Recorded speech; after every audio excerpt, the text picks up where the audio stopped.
everybody. I'm sorry to have a delayed start, but the first session was a bit late starting, so I just wanted to make sure that everybody's here that wants to be here.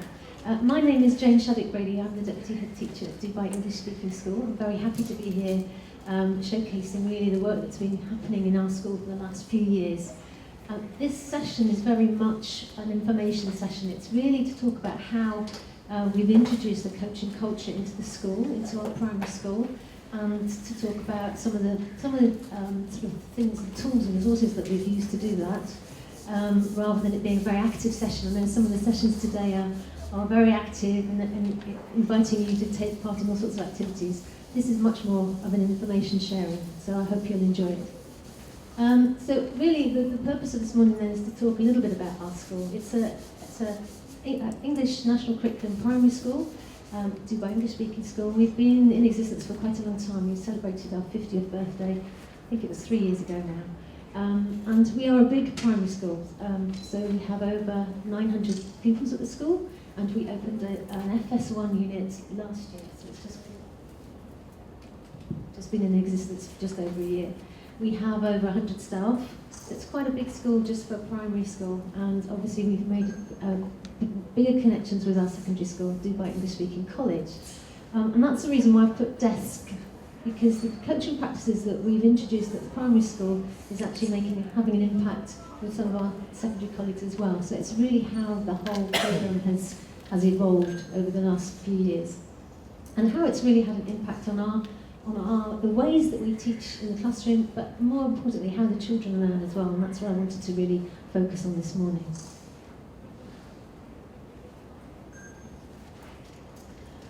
So a few years ago we looked at our CPD, our professional development, and it's a huge area for all schools to take account of. How are we developing our teachers in school? And yes, there are lots of external courses that staff can go on. We're part of the British Schools in the Middle East group, and there's a very wide programme on offer that staff often want to sort of take part on courses, but obviously it has a financial implication as well.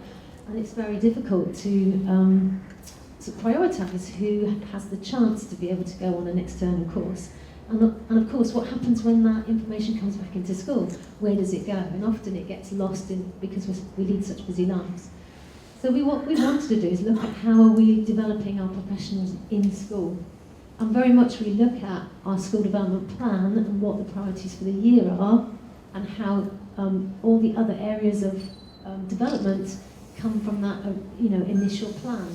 So we look at a plan for teaching and learning, for curriculum, for assessment, and out of those plans we have our phase and subject leader plans. So all our heads of departments, as it were, will write their own action plan as a result of that, and then within that we have our own individual staff will develop their own portfolios and their own sort of priorities for what they are looking for to develop themselves. And other influences around that are around joint practice, how teachers are working with each other in each other's classrooms, departmental discussions and trainings. There's lots of opportunities for staff meetings, for staff development at those meetings, for sharing the practice. We put a lot of store in terms of self-evaluation and self-reflection, so staff get a chance to reflect on their practice and how they can develop themselves, and peer observation as well, so they visit other classrooms and look and see what tips of the trade they can take away from that. But we also thought about how we could use coaching and mentoring techniques, and this really was a few years ago, and it came out of an action research group when we actually had a lot of members of staff took part in action research at the time, and we looked at how coaching was developing, particularly in the UK, and how it started to influence people's practice. So we wanted to look a little bit deeper into how we could use coaching practices and mentoring practices.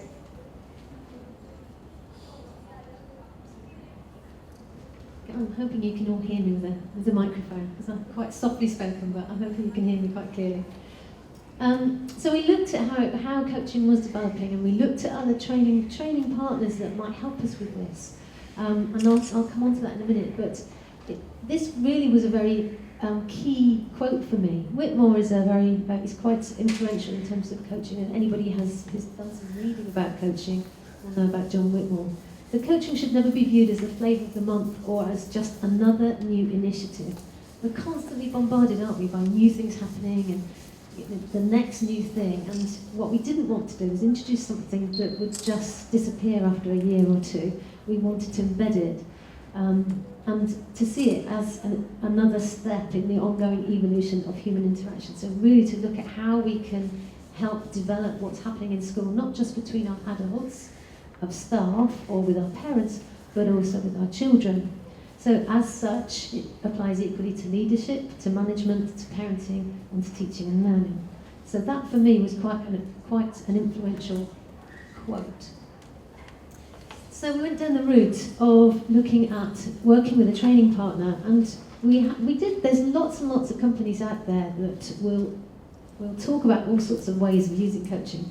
But the British School of Coaching were a company that had already been working with schools in the UK and were looking to work with a partner in the Middle East and have since worked with schools in Doha as well as here in Dubai. And so we started with an accredited training programme for coaching which commenced in September 2012.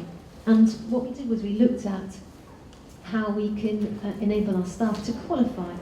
So actually by training, but also then using all the work that they put into writing an assignment and actually working with other teachers to actually by the end of that year enable them to have a qualification, which we felt was really important.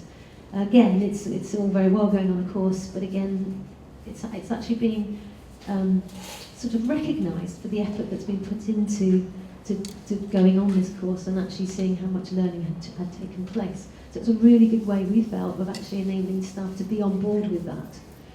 So we actually looked at our senior leaders and our middle leaders and how they could use coaching to change their practice, to change the way that they led meetings. Again, we found ourselves very much telling people what to do, being very dictatorial. This is how we're going to do things. This is the next good thing. This is how you should be running your lessons. This is how we're going to plan. And what coaching has done for us is actually turned it on the other way round. So it's much more collaborative.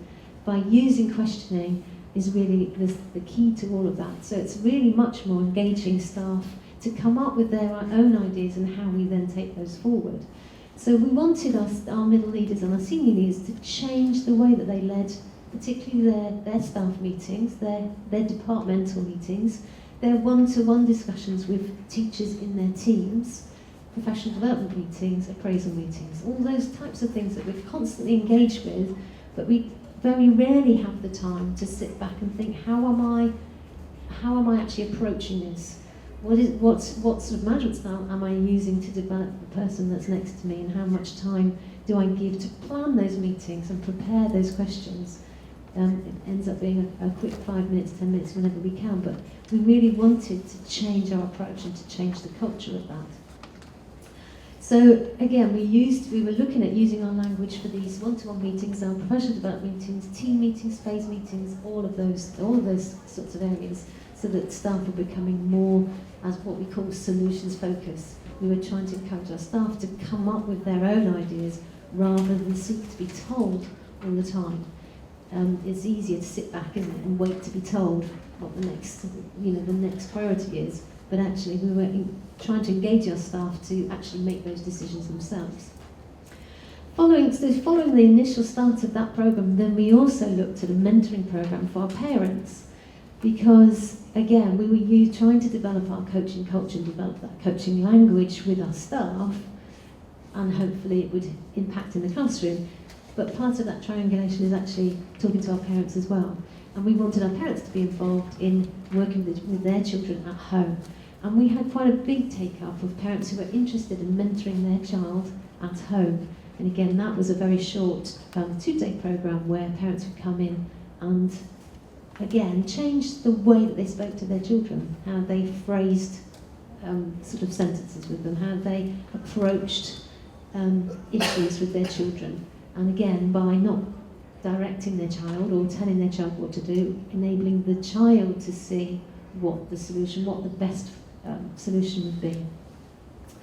And our next step will be to look at well-being. That's our next step. I'll talk a little bit more about that towards the end of the a presentation. So we wanted this coaching culture continuum. So you can see here how our leaders were using coaching skills as part of their toolkit as a leader in school, how our internal practices were supporting school development and the school development planning, and how we changed our approach to performance management, particularly professional development. And the next step really to embed that culture was to use those coaching skills in the classroom, so across all our stakeholders. So this is just really some of the staff that started off 3 years ago. And a lot of our staff are still there. Some staff have moved on. But initially, a lot of our sort of senior leaders, middle leaders here in the first year, we then moved on to looking at our other subject leaders and other deputy phase leaders, and also some of our colleagues at our college were on board with that. And then this year we've just had 4 of our staff at school qualify that were also in sort of leadership positions. And again, with our parents, very much we have some members of staff that started on the parent mentoring program that actually carried on to become coaches in their own right under the level 3 program. So again, quite a heavy investment in terms of developing our staff and our parents. But really, the biggest thing is for us was really to see, it's all very well investing in a program like this and to change maybe mindsets and approaches, but what impact could we see on it? And it's quite a difficult thing to measure. The only hard and fast way I could find to measure really was to look at our observations of staff, how they operated in the classroom, and were they using their coaching techniques that they developed on the programme with the children in the classroom. And for those staff that we observed that were in the classroom, so in their class, talking to the children, how they were using their dialogue, when we looked at them and we sort of rated them in terms of whether they were good or outstanding teachers, we looked at those outstanding teachers, actually the number of outstanding teachers absolutely increased the following year and continues to increase. So there is a tenuous link to say that actually if you're changing your approach in the classroom, it's going to hopefully make you a better teacher in the classroom. But more importantly is how are our children being influenced by our coaching sort of methodology around school. And just here you can see really the child is influenced by their peers in the classroom. They're influenced by everything that goes around in the classroom, in playtime, within school. There's parental influence is quite huge as well. So what happens after school at home, and how, again, the influence of the teacher in the classroom. So what we were trying to do is have ongoing classroom discussions with the children, giving them more time to reflect on what was going on in the classroom, giving them more time to self-assess their work, peer-assess their work. We were asking the children to mentor each other, and I'll show you a little bit of a clip in a minute of a video of a member of staff who was using rally coaching in the classroom. How we used those questions to improve the child's reflection, and how the children were using those same questions to ask each other, questions like how did you come to that answer? What steps did you need to do? What did you need to do to get to that answer? How could you have done that better? And the children were actually asking those questions in the classroom. And again, using coaching to improve self-awareness. So for our staff to have a dedicated session for coaching where they could have some time out of their classroom and discuss elements of their practice or issues that they had, maybe with what was going on in their teaching, maybe something that was happening with a colleague, maybe it was a line management issue that they needed resolving. We were using our teachers to help them through those difficult times. And again, really developing not just our pedagogy in the classroom, but our practice as individuals and how they adapted to life in school, really.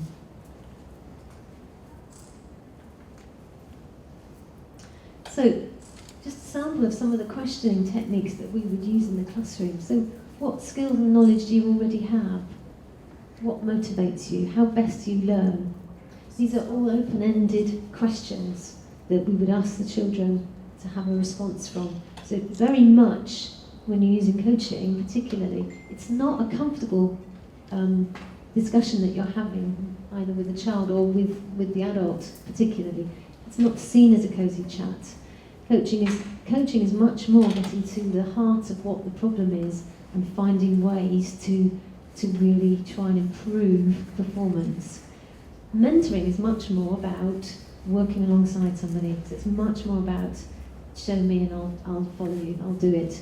And I think sometimes we confuse the two terms. Mentoring is much more about I'll help you do this. This is if I was in your position, this is what I'd do. Have a think about that. Coaching is much more about really turning it around to have your client or the child to actually come up with their own answers, and it's not yes and no answers, and pinning them down to what would the next steps be, when do you think you'd achieve them by, who do you think would help you with that, what support and resources do you need. It's not giving your client or your coachee the answers. It's about phrasing and framing all of those questions in order for them to realise it for themselves and to make that change. And that's the power of coaching. So it's actually trying to bring your coachee along that journey to try and enable them to come to the answer themselves. And that's the role of the coach. So a lot of these questions would be used in a coaching session. I have got a copy if you want to hand out. And I have it in Arabic as well for those of you that are Arabic speakers. So I'll put them on the table at the end for you. So I talked a little bit about using a coaching strategy in the classroom, and my colleague John, who's moved on now, but he was using rally coaching in the classroom. And this comes from the Kagan structures. I don't know if any of you are familiar with the Kagan structures, but there's a series of cooperative structures that teachers can use in the classroom. It came from an American developer, really. And rally coaching worked really well in the context of how we're using coaching in the classroom. So John had set up his classroom so that students were working in ability pairs. They had a problem that they needed to solve, and it worked quite well, obviously, with mathematics, but in terms of other areas as well, like humanities, it worked really well. So partner A would solve the problem and think out loud and think, goodness me, okay, this is where I think I'm going, and really vocalise the thinking. And partner B would listen and encourage that child and ask the questions. Where do you think, what do you think your next step would be? And praise them. Then they come to a second problem and they would reverse the role. So B would solve the problem, think out loud, thinking through, and they would listen, coach and praise as well. So they would take it in turns. And in that way, we actually encourage our children to be very collaborative learners, but also by, again, having these coaching questions on the wall, it would enable the children to not give the answer. Often children will desperately keen to try and get the answer right, and they'll tell them what the answer is. But what we're trying to do is give them the time, give children the times that they're not being told all the time what the answer is, but they're having to come to the answer in their own time. So it was the 3 T's, tip, and if they're really, really struggling, then share and tell. But it was really quite powerful actually in the classroom.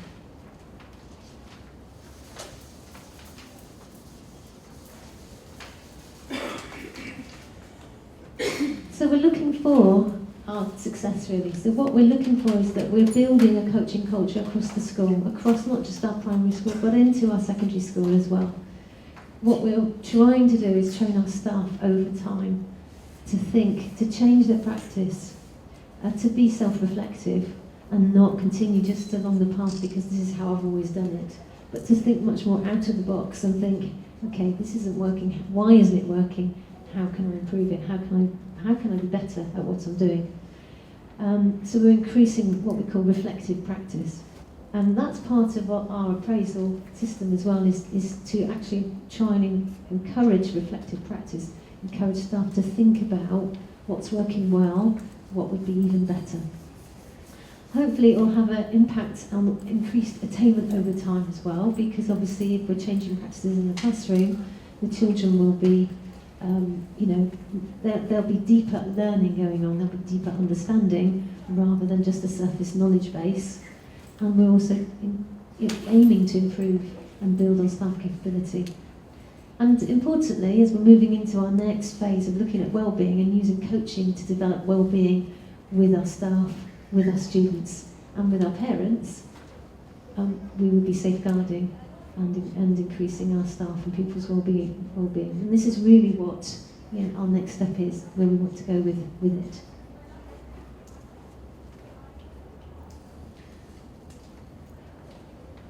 So again, this is how we're influencing what's going on, really.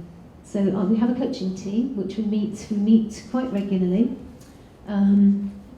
We also have the director of coaching, Judith Barton from the British School of Coaching. She will come out and she will supervise sessions of coaching sessions, whether it's in the classroom, whether it's in a meeting after school, whether it might just be a one-to-one session that she can sort of develop our staff further.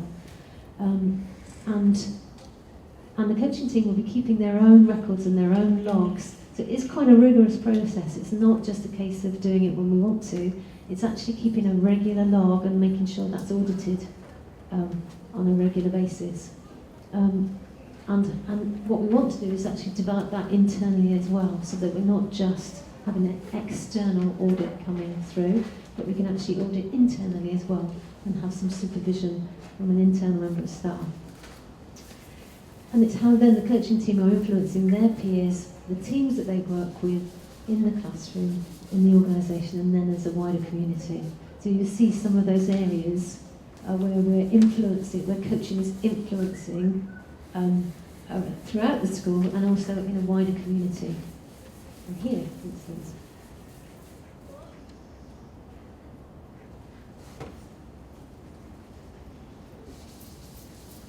So I talked a little bit about well-being, and this is an area for us, and obviously this is the reason why we're here as well, in terms of how we feel we can use well-being with children. We look at, there's 10 sections here that, where children will be affected by what's around them. It's, from the food that they eat, the diet that they have, through to their relationships, their friendships, through to how they're feeling emotionally, whether they're having a good day or a bad day, how physical they're being, and how bored they can be if they're sat too long, at their internal energy, their space around them, their environment around them, for instance in the playground, and their community, the community around school. And what our next step is to do is to actually look at how we can scale the children in terms of where they feel they are. So we could use this as a model in the classroom in terms of how, whether the children themselves, whether they're happy with their relationships or unhappy, and then use that as a stimulus to then ask those deeper questions about why that is the case, whether they've got the balance right. And obviously if we are working at high energy levels or low energy levels here, so if they started to scale themselves from 0 to 10 here, and they felt they were here in terms of energy, it might be related to the fact that their diet isn't probably the best it can be, or the fact that they've missed breakfast or something. So we could use it to scale and find out solutions to what's going on at home, what's going on with them in their home lives, and how that is then impacting on their learning in the classroom. One thought I had was this would be quite a nice little tool to have in the playground, and children could physically stand in the quadrant and see where they are in their quadrant, and talk about it in that sense. So sort of starting to look at that interrelationship between their well-being, how they're feeling, are they ready for learning? Are we going to get the best learners that we can in the classroom if their relationships are low, their energy is low, their food intake is low? We're not, so we need to make sure that their well-being is right in order to then create that space for them in the classroom and create a better learning environment for them.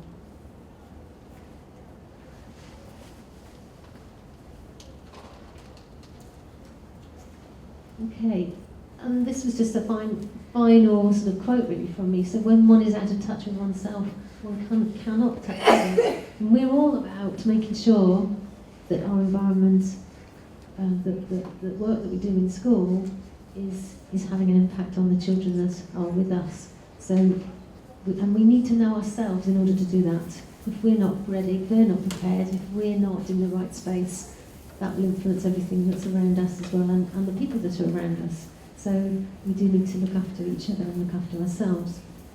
What I wanted to do is just finish with a video, just to, because actually by seeing the school and seeing the children and seeing some of my staff talk about the coaching practice, you'll see it sort of fit into the context.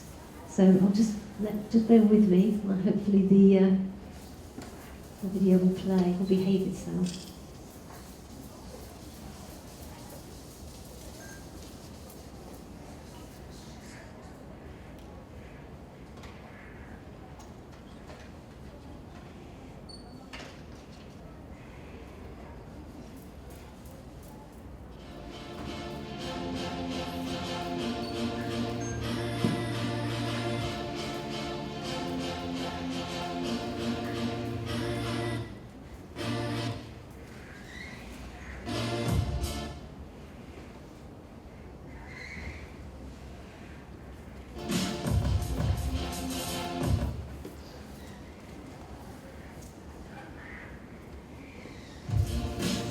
As head teacher of Dubai Speaking School, I clearly see evidence as I move around the school of coaching practice and action in its many different guises.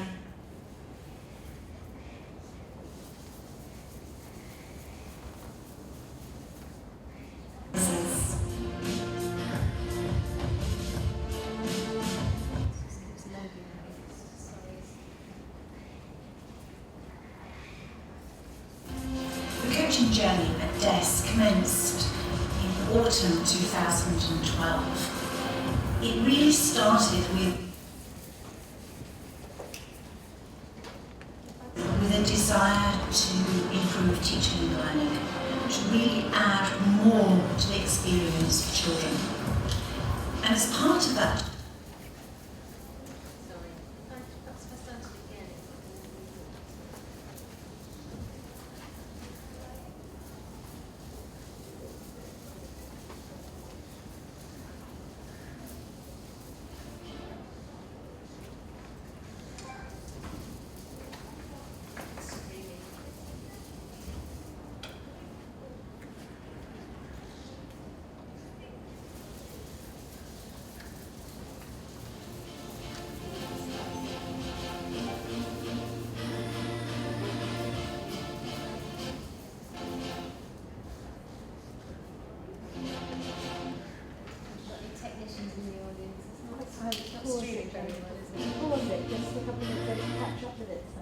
Try lowering the quality of the video. It's not HD.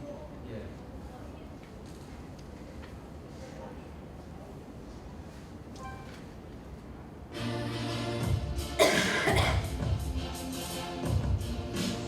as head teacher of Dubai Speaking School, I clearly see evidence as I move around the school of coaching practice and action in its many different guises.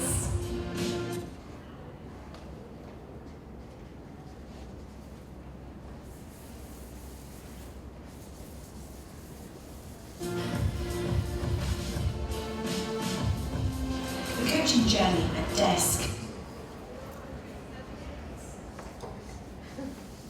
commenced in autumn 2012. It really started with a desire to improve teaching and learning, to really add more to the experience for children. And as part of that journey, the decision was to recognise the learning of staff through coaching, and this became part of the whole strategy.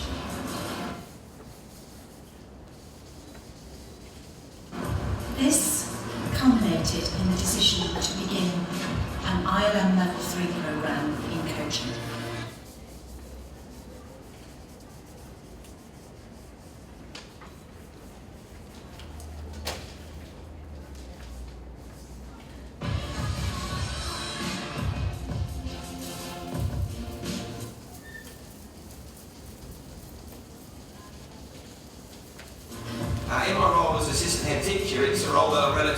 to. So coaching has quite a big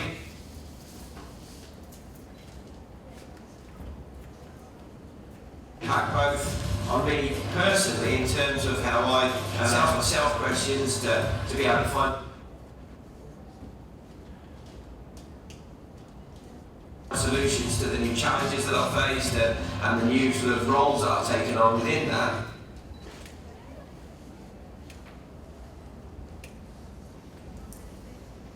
Plus, it's been a continuation in my role as a line manager to people, the way I conduct those